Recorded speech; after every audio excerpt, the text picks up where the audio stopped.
Assalamualaikum warahmatullahi wabarakatuh. Alhamdulillahirabbil alamin. Wabihi nasta'in wala umuri dunya waddin. Wassalatu wassalamu ala asyrafil anbiya'i wal mursalin sayyidina Muhammad wa ala alihi washabihi ajmain. Amma ba'du.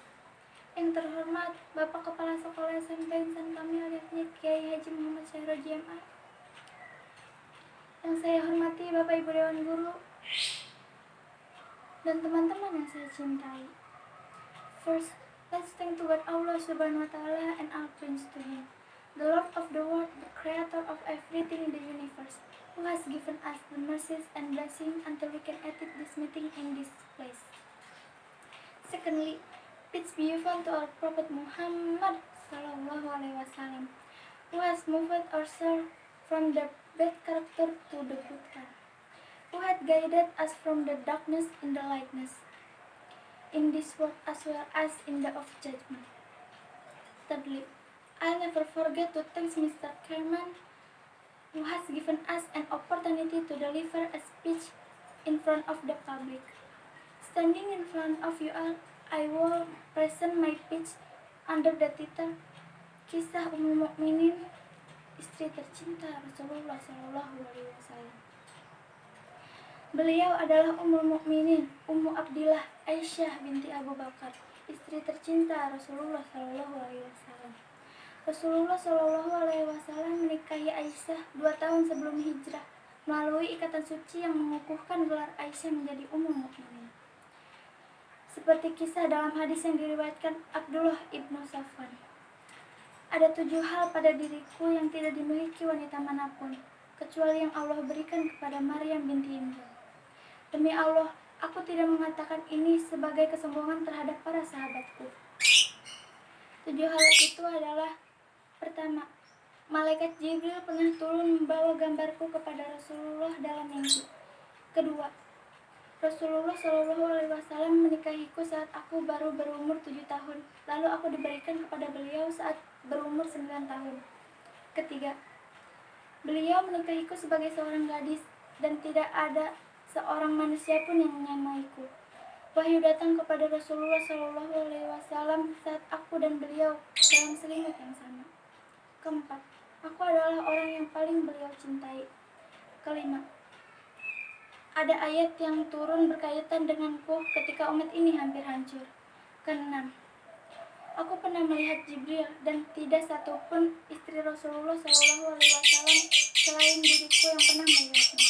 Ketujuh, dan Rasulullah Shallallahu Alaihi Wasallam wafat di rumahku tanpa ada seorang pun menemani selain malaikat dan aku.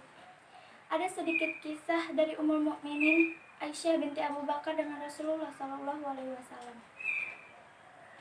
Ketika Rasulullah Shallallahu Alaihi Wasallam mengajak lomba lari saat peristirahatan ke Badar dari Madinah, Sayyidina Aisyah mengiyakan saja tawaran itu.